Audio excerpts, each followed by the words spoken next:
So your primary variables are going to be your initial position. So this is your initial position, where you started at.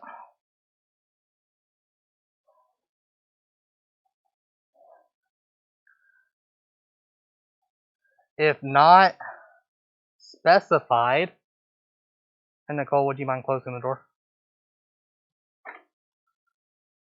Assume you started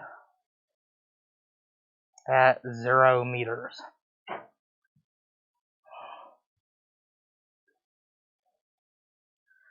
This is your final position.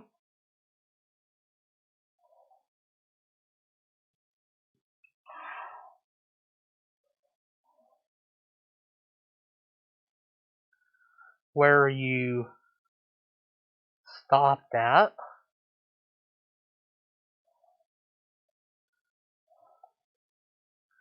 And if it's not specified, assume you started at 0 meters and moved a distance away from 0 meters. So basically, for XF, if you traveled a distance of 100 meters, so for example,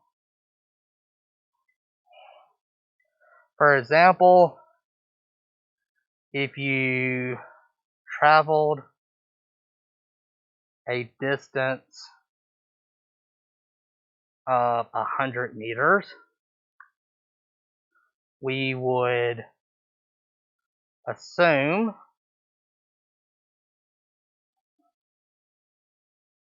XI was 0 meters and XF is 100 meters.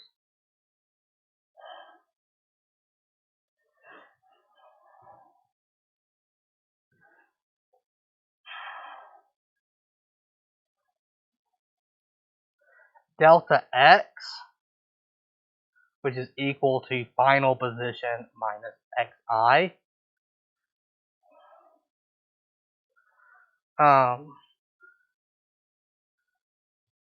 Even though I usually call this distance, it's actually displacement.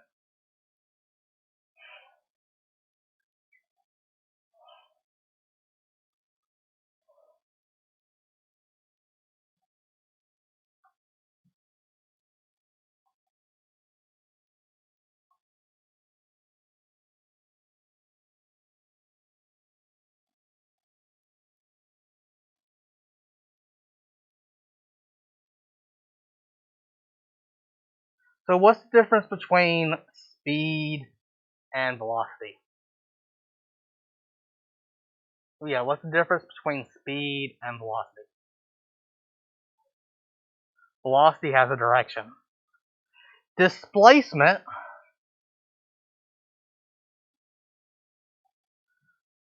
is distance with a direction.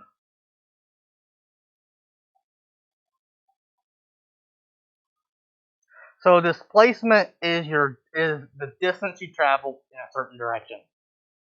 So displacement is a vector.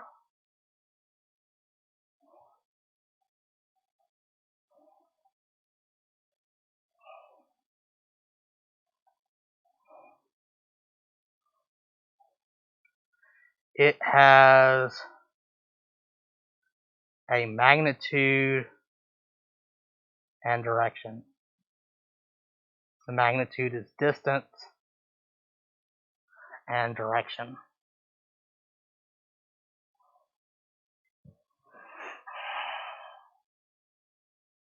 Displacement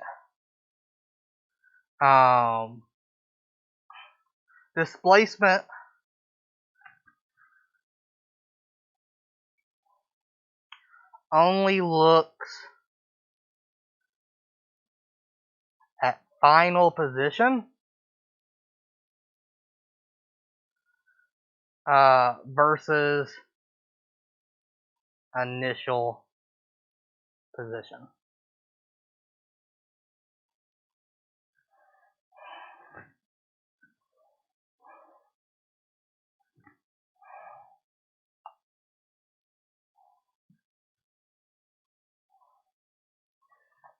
So, to give an example,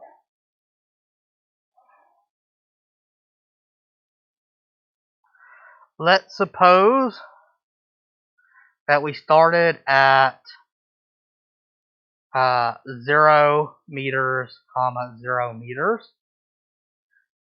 So I'm looking at a y-x.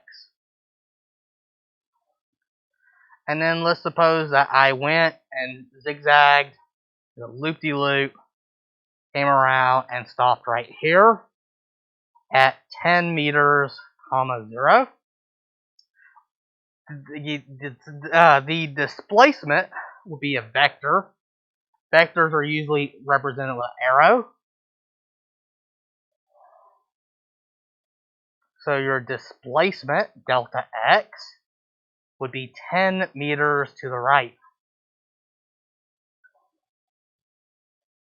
or positive x direction.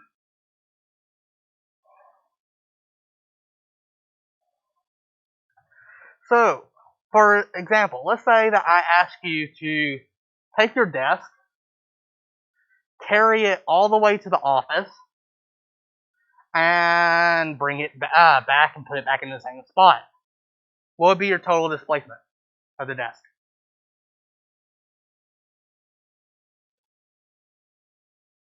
0, because we only concern ourselves with initial position and final position.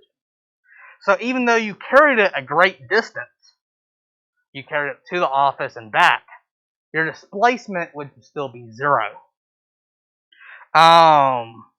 Another thing, so let's say you carried something 10 meters away and then carried it 10 meters back.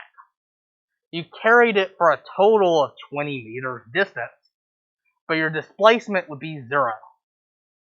Does that make sense?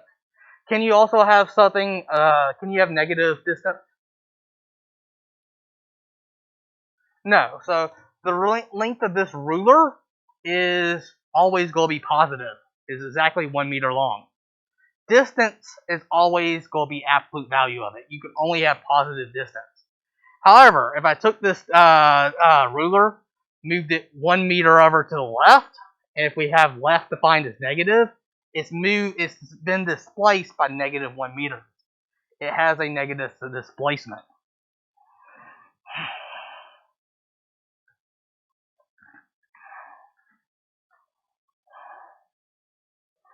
So other variables we have is initial velocity.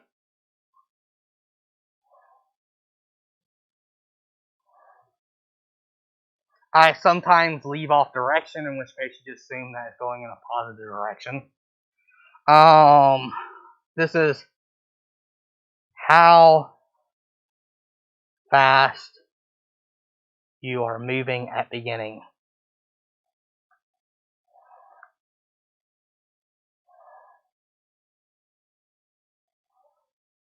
So your initial velocity is how fast you are moving at the beginning. Final velocity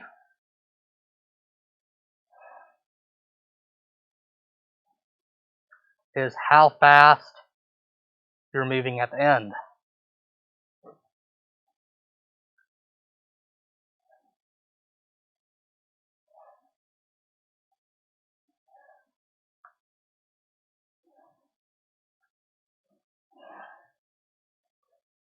Acceleration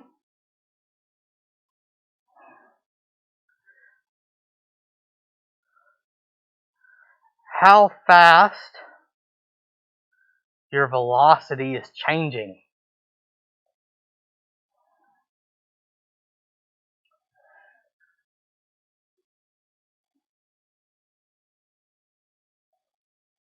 So how fast your velocity is changing by. And time is time interval.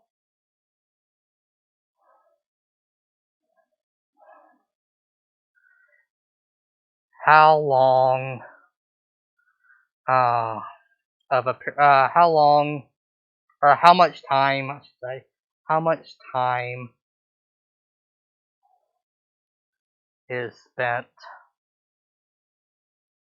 between start and end.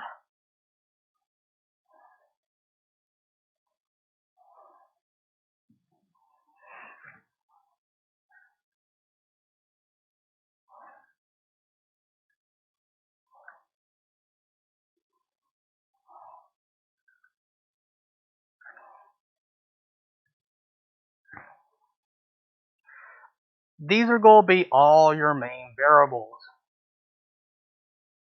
For the most part, you can take xi and xf and you don't need it. You can just look at just delta x. Sometimes you don't need to know exactly where you started, so you can just make up a number. You start at 0 meters. And sometimes, most of the time, you'll be able to solve everything using just delta x. You're just looking at the change between your start and finish. You don't care if you started 100 miles from Houston. You just started somewhere and you moved 100 feet. We only looked at how much we changed our position by. So when solving problems, you need to ask yourself what these variables are.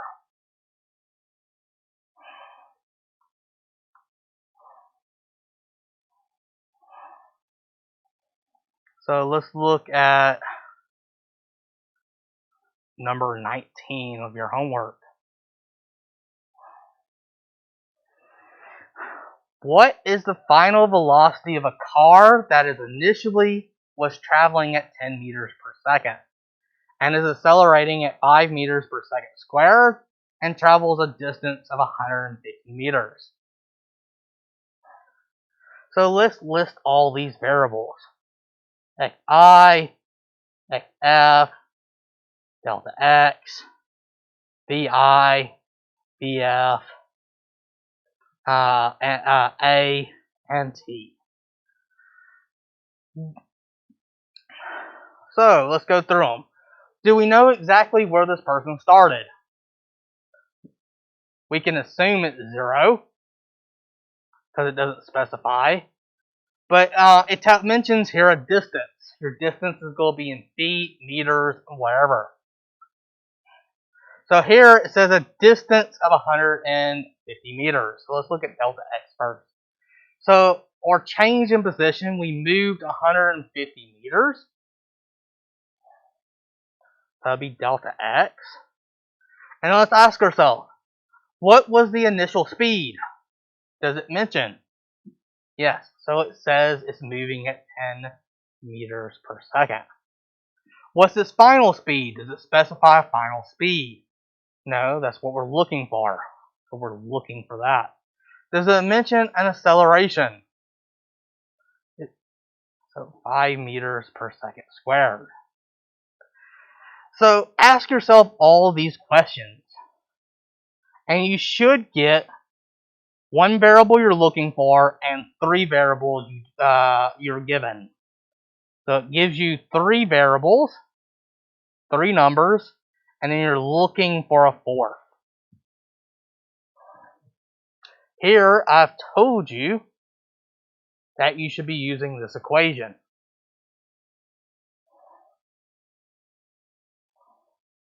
And we're trying to solve for this variable right here. So every time when you're working on this, you need to identify what your starting variables are. You need to ask yourself, was distance given or displacement given? Is initial speed or initial velocity given? Is final velocity given? Is your acceleration given? Once you have your variables, all that's left now is to select your equation and to perform algebra. So the algebra for this For solving for VF, we need to get rid of the square.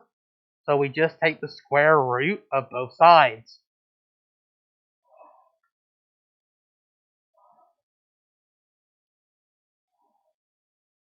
Now that VF is by itself, all you have to do is plug in the numbers inside of it to solve.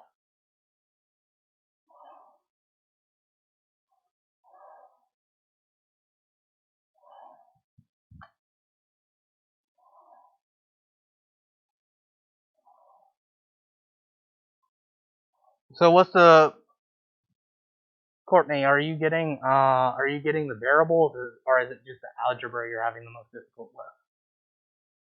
All right, that's something that should have been taught before this class. But I come this afternoon, like you said you were going to do, and I'll help you work through algebra and do some techniques and try to boost your algebra skills. This class uses a lot of algebra. The physics of this, so all the physics are, this class is physics. The physics is identifying your variables. So this is the physics. Physics is identify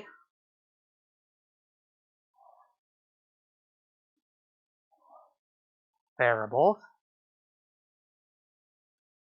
equation, and that's it. And get answer. I should say get answer. This is the physics portion.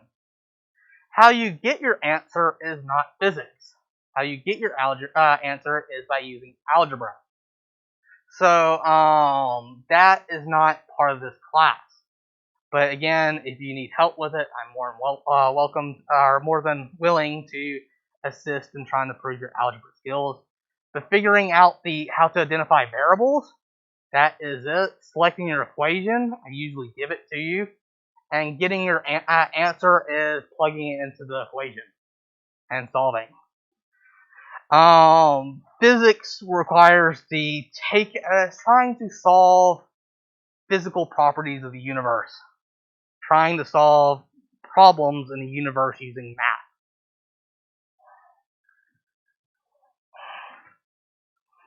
Today, I wanted, though, to go over more about direction. So I've been, for the most part, leaving off direction. But let's do some examples.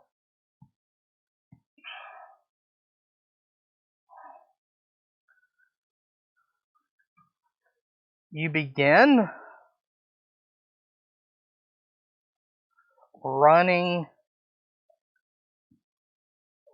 let's say, you begin running 5 meters per second to the east.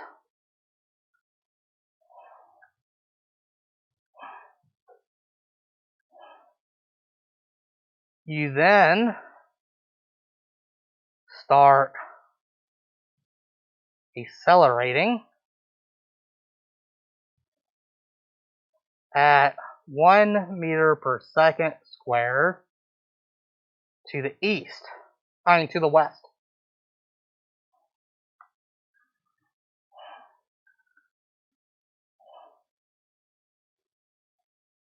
What velocity would you have after 2 seconds?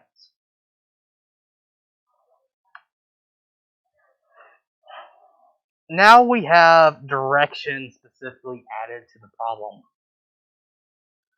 You begin running 5 meters per second to the east. You start accelerating at 1 meter per second to the west. What you do in these type of problems is we need to assign a direction a plus sign or positive sign, and another direction negative. So if we look at compass, we have north, east, south, and west. I'm going to choose east to be positive. So my east will be positive, which would make west negative. I can then come and assign positive and negative values to the problem. So, to the numbers, I should say. Because in math, we don't have direction. In physics, we have direction. In math, we have to use either positive or negative numbers. So here, my initial velocity would be positive 5 meters per second. My acceleration, because acceleration is to the west, would be negative 1 meter per second squared. And we have a time. Time, by the way, is a scalar. It's not a vector. It has no direction. Technically, you can include a direction with time, but everything moves forward in time, so there's no reason to even think about going backward in time. But technically, in physics, you can treat time as a vector, but it's not going to have an up, down, left, right, forward, backward direction. It's always going to be moving forward in time. But 2 seconds, we always let it be positive. So we have 3 values, and we're looking for a 4th. We're looking at your final velocity. So we would use this equation. Let's see. Final velocity is equal to initial velocity plus a times t. We plug these in. So our initial velocity was a positive 5.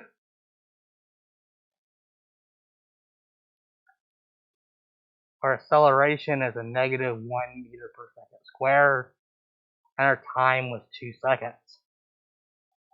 So that would be 5 meters per second minus 2 meters per second. Seconds and second squares just make it seconds. And I get a positive 3 meters per second. Now, we temporarily made direction be positive and negative. As a final step, because direction is specifically specified, we need to convert that positive back to our time scheme. So this would be equal to 3 meters per second to the east, or 3 meters per second east. I see this over and over and over again. People think east is to the right. What is to your right side? What direction is that? Is it?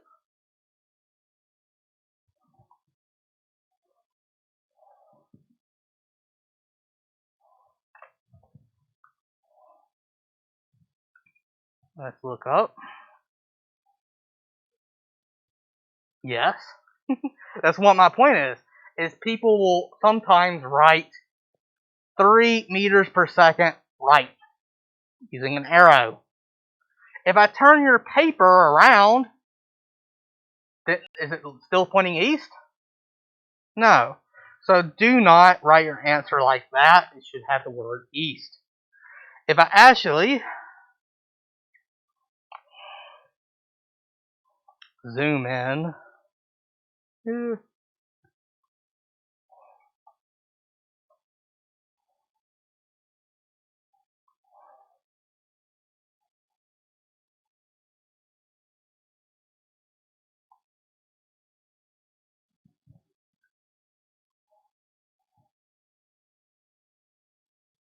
I'm trying to on my computer.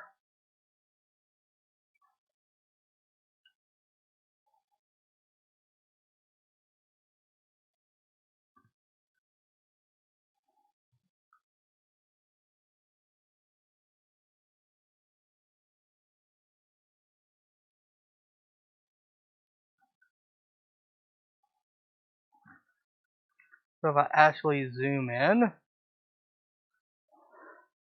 you're facing to your right is actually southeast.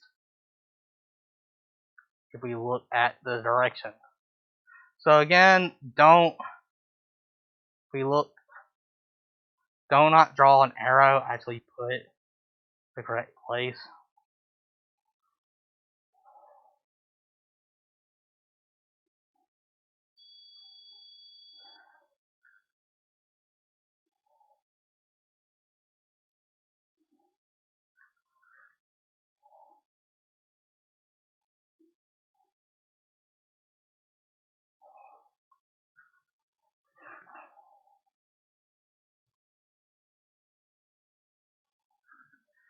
We can often solve for multiple different things when given a problem. So we solved that the final velocity was 3 meters per second east. What about displacement?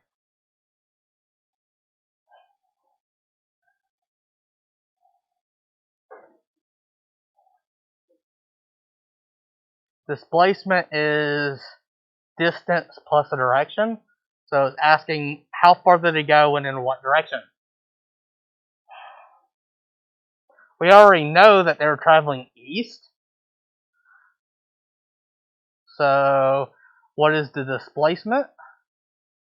So we know these values and we know this. So we know that we were going plus 5 meters per second. We know that the acceleration is negative 1 meter per second squared. And we know the time is 2 seconds. And we now know that the final is plus 3 meters per second. And we're trying to ask for displacement, which would be delta x. Here we can use multiple different equations to solve this. So now we know 4 different variables. 4 variables, so let's see. We can use delta x is equal to vi times t plus 1/2 at squared. We know t, we know a, we know vi, we know t. We can use that. That solves for delta x directly.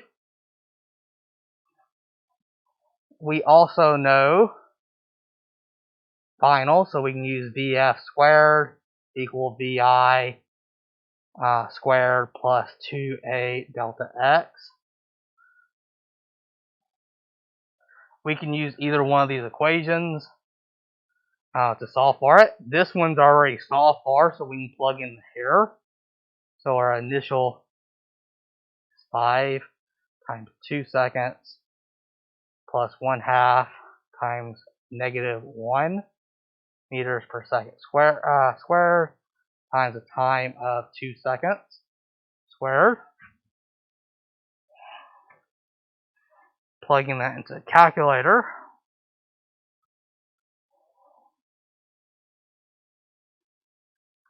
We see that that you ran a total of 10.2 meters.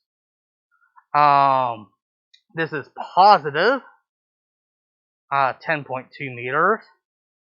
So because we're looking for displacement and direction is important, we would replace that 10.2 meters east. So you travel toward the east 10.2 meters from your original location. So this means you traveled 10.2 meters toward the east from your starting location.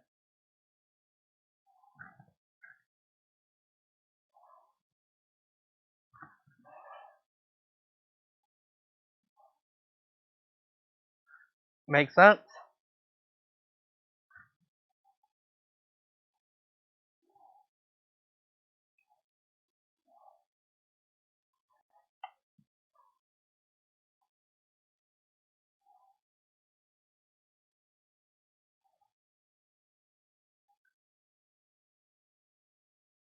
Let's see, how much time do we have?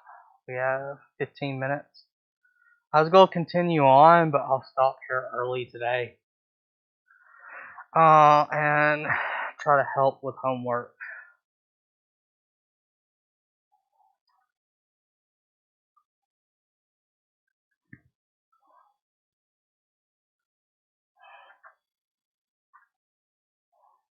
So which equation, Courtney, you need help the most on? Or which equation? What's an equation? Give me an equation.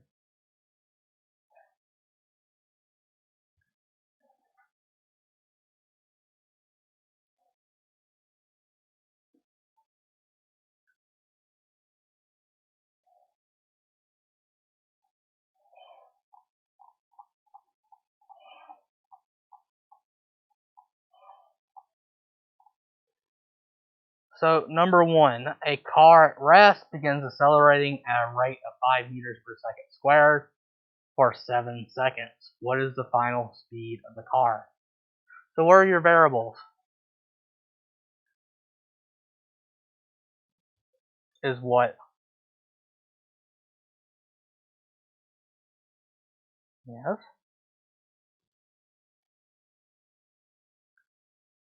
Alright, time is 7 seconds.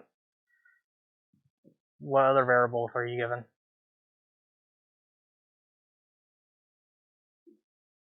Alright, so do we know anything about displacement or distance? Do you know how far they traveled? Do we know anything about the initial speed or final speed? Are you sure? What does it mean, a car at rest? If you're resting, you're not moving. So that would be your initial speed. And we're looking for VF. So if you see a car at rest or a car stopped or something that is at rest and something that is stopped, that means velocity is 0. So you're not going to be given numbers all the time. You have to infer it from the problem. So VF equals VI plus A times T. Your A goes into here. Your time goes into here. Your initial goes into here. So now you just plug it in and solve. So that'll be equal to 0 plus 5 times 7. So that'll be 35 meters per second.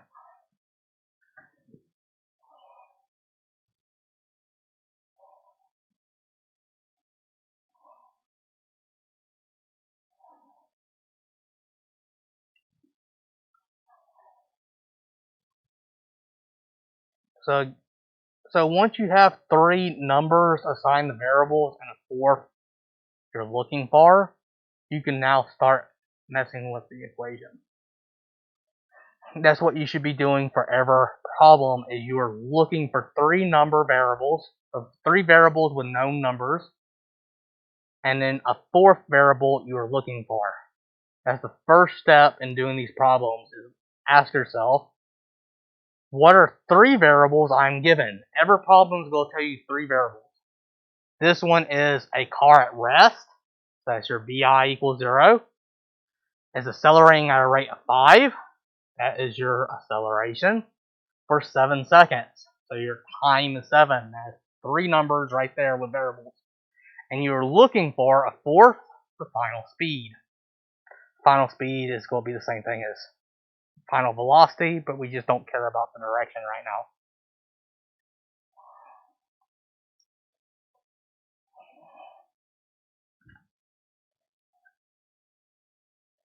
So problem 2. A car increases its speed from 15 to 35 in 5 seconds. What is its acceleration? So what are some variables for problem number 2?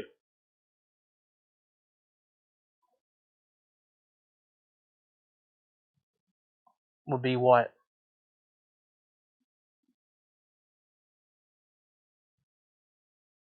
That's how fast you're going. You're going from that to something else.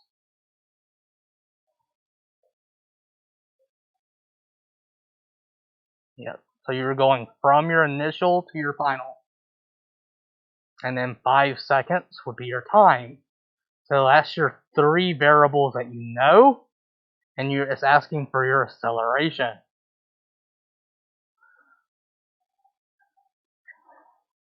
So you're given 3 variables, and you're looking for a 4th. This is where you need to do algebra.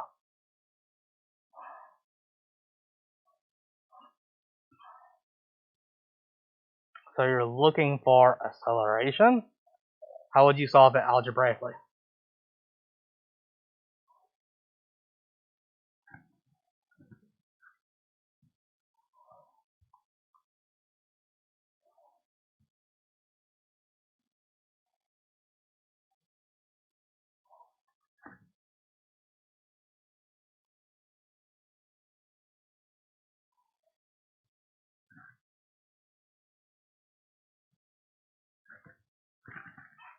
So a term is anything separated by a plus or minus sign. So this is one term, this is your other term. You need to get, so you are looking for A. You need to move all other terms not containing A to the other side. So move all terms not containing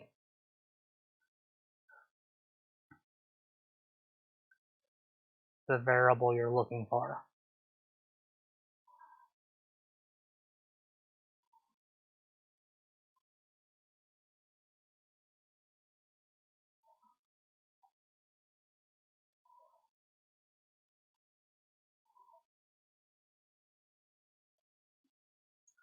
We do this by subtraction.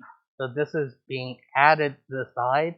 So to move it, we would subtract it to the other side. So that would be VF minus VI on this side, the equal sign. And we've removed it from this side, leaving us just A times T on this side. Now we have one term, so we divide or multiply by the variables that are attached to A. So we would divide by T on both sides. That cancels out T on this side, so we're given VF minus VI over T equal to A. Now we can just plug numbers into this to get A.